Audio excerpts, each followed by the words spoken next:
Hello everyone, I'm Manuel le Saux, and we are here in Amsterdam for Luminosity Trance Gathering, and we are with Kidson.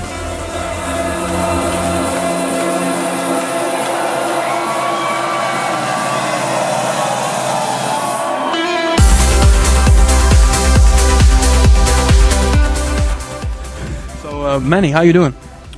Everything's fine, thank you.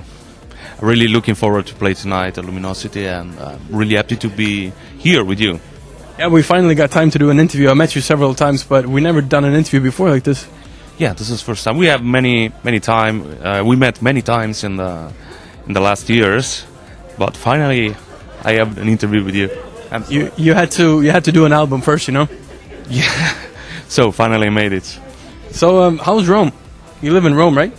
Yeah, I live in Italy, in Rome exactly, and everything is fine there, and for sure the weather is much better than here.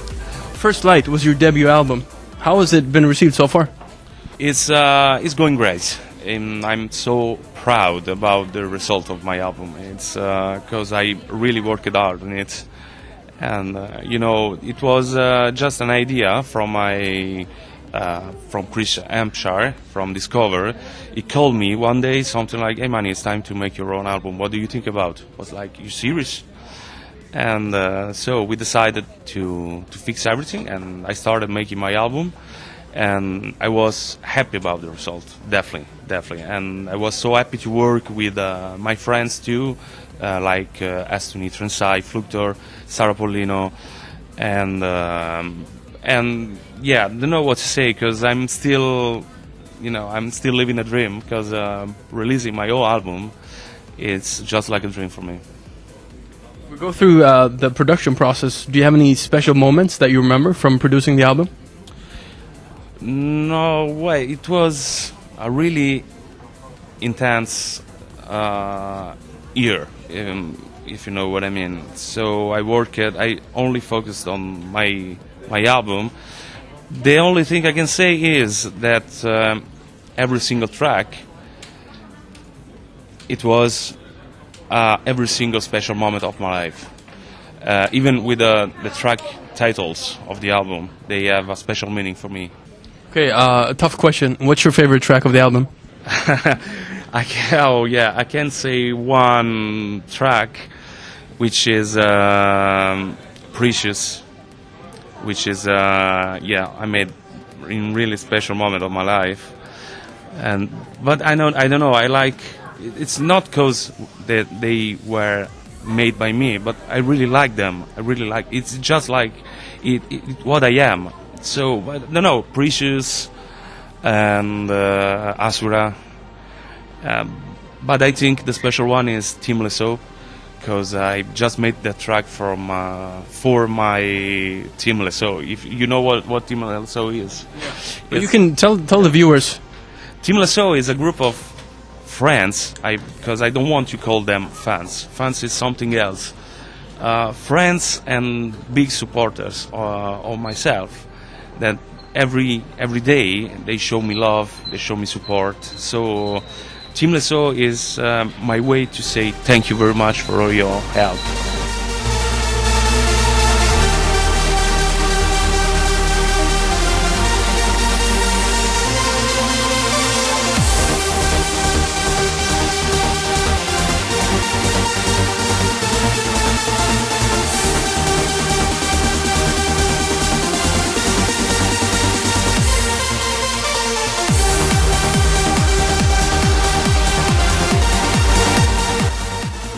You're one of the DJs who are known and famous for your uplifting style right now. Is it hard to stay uplifting these days? If you like uplifting, it's not hard. It's for me. It's always I play what I like. I never play tracks that I have to. If you know what I mean. I don't run a label. Not yet. I don't have any label business or deal.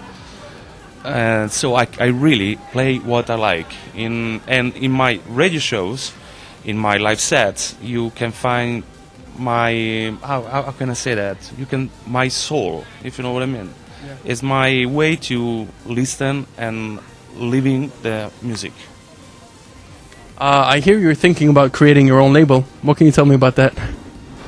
It's something that I'm working on, and it's not confirmed yet, but something that I'm working on with my label boss Chris Hampshire on Discover. How would you see, obviously, what would the benefits be of your own label? It's not the benefits, because I do music for passion, not for money. So it's not about the money. It's just like I share every week my radio shows. Finally made my album, so I wanted to share music from young producers. That it's insane how many tracks I get every week for asking me, please play in your radio show my tracks, please. And most of them are great, but since they have no name, not big name, if you know what I mean, most of the other DJs don't care about them, and I want to give them a chance. That's it. That's the reason why I want to open my own label. We'll go back to your life in Italy. You work as a biologist. But it's a nice work. It's as I told you earlier, it's just like Dr. Jekyll and Mr. Hyde. But it's complicated to mix, those jobs. But it's funny, especially when every time I come back from a party, my workmates something like, "Hey, I was in Amsterdam, I was in London." They are more curious about me but they don't really know exactly what I do, because I don't like to talk about my DJ career at hospital. So why not? It's because it will be like, hey, look at me, I'm a DJ. I travel the world, but I'm not like this. Is it hard to, when you come back from a gig somewhere in the world, you come back to your real life? Is that hard? Because it's got to be very different.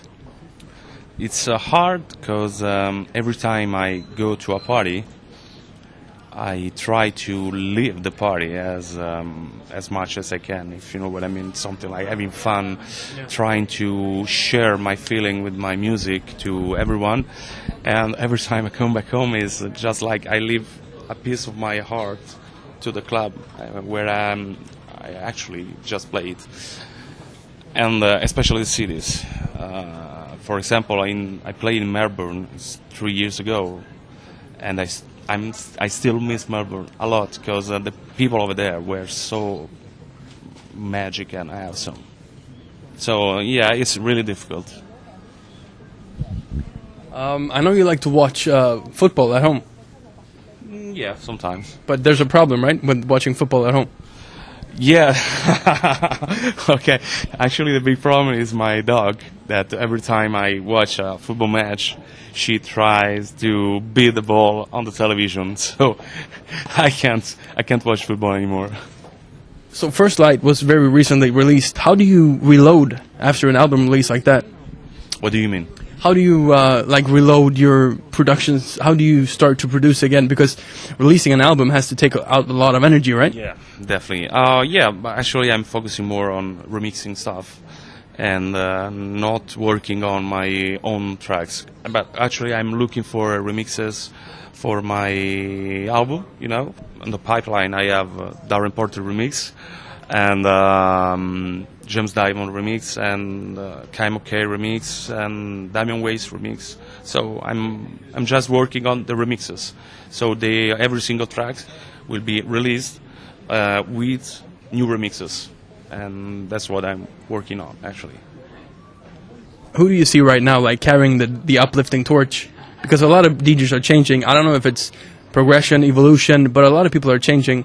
Who do you see in the scene right now who keep pushing it through the uplifting style, apart from yourself? John O'Callaghan definitely is still banging and playing the real uplifting trance, and I'm talking about DJ stuff, live gigs. John O'Callaghan first of all. Then about producing, the producer I really do like actually is Darren Porter. Is it because he's sitting right next to us, right here? Or? Because he knows that already. You know, it was last year, I think, or 2 years ago. I don't remember. I hope I was the first who told him you are going to be a star very soon, and actually he is, because he's a really trance pioneer, actually. And I really hope he won't change his style. Because otherwise I will stop making my radio shows, because every time I play his own tracks. Okay, so Darren, you were sitting right here when we did the interview with Manny. How does it feel when he hails you like that, when he talks so good about you? I'm overwhelmed more than anything else, because, you know, these are the guys that you looked up to when you first start producing music, and you look at these DJs, you think, oh, I want a slice of that life, and you look up to Manuel le Saux and John Callaghan, the guys that you mentioned, and to be mentioned in the same breath as those guys, it's just, I still can't get my head around it so much.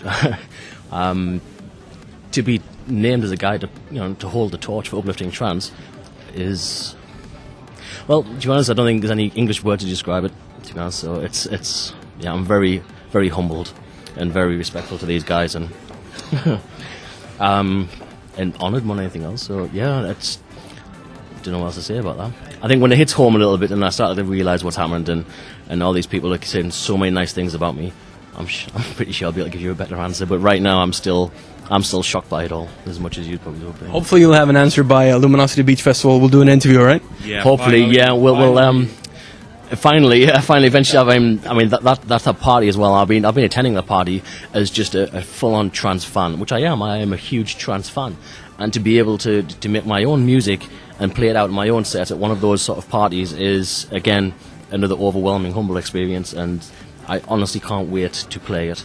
And yeah, we'll talk and see how things have changed since then. But right now, it's everything's just coming so fast, and I'm so happy and thankful for all the support and the kind words that Manuel said, and Fairy Tale and John Callaghan. All these guys, they all see me as, you know, somebody who's doing the right thing, I suppose, in trance, and I'll do my very, very best to make sure that I follow the right lines and keep to the trance and keep the trance alive. Yeah, John Callaghan, Darren Porter, and Fairy Tale. And, there are James Diamond, for example, is making great tracks, and photographer from Russia. I'm so impressed how is it's growing. His production quality is really high, and yeah, those people are really great. Trance Highest too, you know, all my friends. I will say the list is really long, but the problem is it's not about the person of the friends or. Please, producers, keep trance alive. That's the only thing I can say. The only thing I can say. That's good. That's a great finish to everything as well. Yeah, please. So many, you know, producers, great producers, change their styles. I can't even understand, because it's business. But since I am a person that make music for passion, I will never change my style for money. That's it.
No.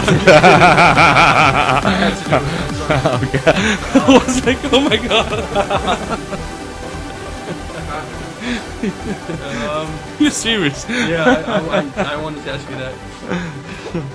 You forgot the question or what? No, I wanted to see how you would react to that.